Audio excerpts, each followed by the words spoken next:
नमस्कार मंडळी, चला तर आणखीन एक छान असा व्हिडिओ अगदी नेहमीप्रमाणेच तुमच्याबरोबर शेअर करते आणि आजची रेसिपी अतिशय सुंदर आहे, तुम्हाला खूप आवडेल. तर नक्की एकदा ट्राय करून बघा. 2 दिवसापूर्वी मी जे नैवेद्याचं ताट तुमच्याबरोबर शेअर केलं होतं, त्याच्यामध्ये प्रसादासाठी बनवलेले मोदक दाखवले होते आणि त्याचीच ही डिटेल रेसिपी आहे. तर सगळ्यात पहिल्यांदा इथे 2 वाट्या दूध घेतलेलं आहे. त्याच्यामध्ये ओलं खोबरं 1 वाटी मिक्सरला बारीक करून घेतलं आहे, ते टाकून घेतलं. त्याच्यानंतर 1 वाटी मिल्क पावडर टाकून घेतलेली आहे. सगळं मिश्रण जे आहे एकसारखं करून घेतलं. थोडासा रंग बदलण्यासाठी की नाही याच्यामध्ये मी 8 ते 10 केशरच्या काड्या टाकून घेतलेल्या आहेत.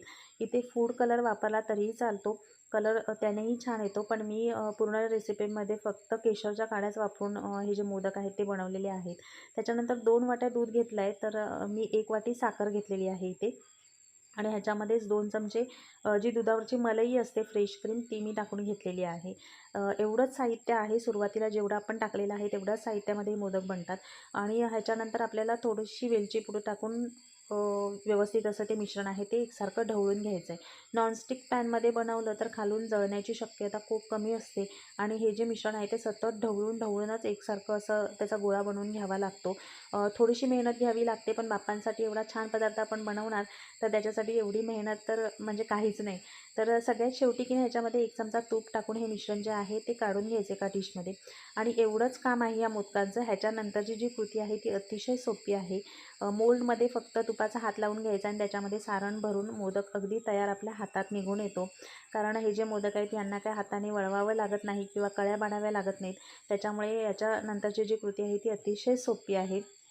मी पहिल्यांदाच ट्राय करूनसुद्धा मला खूप म्हणजे खूपच सुंदर जमली ही रेसिपी. तर तुम्हीसुद्धा ह्यावर्षी गणेश चतुर्थीमध्ये बाप्पांच्या प्रसादासाठी हे मोदक नक्की ट्राय करून बघा.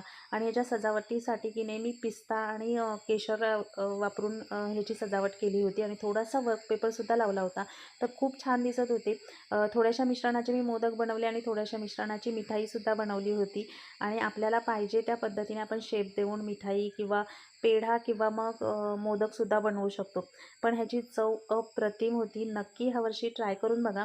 तर अशा पद्धतीने मी हे मोदक बनवलेले आहेत आणि हीच रेसिपी मला तुमच्याबरोबर गणेश चतुर्थीच्या पहिल्यांदा शेअर करायची होती, जेणेकरून तुम्ही गणेश चतुर्थीमध्ये प्रसादासाठी ही रेसिपी बनवू शकाल म्हणून.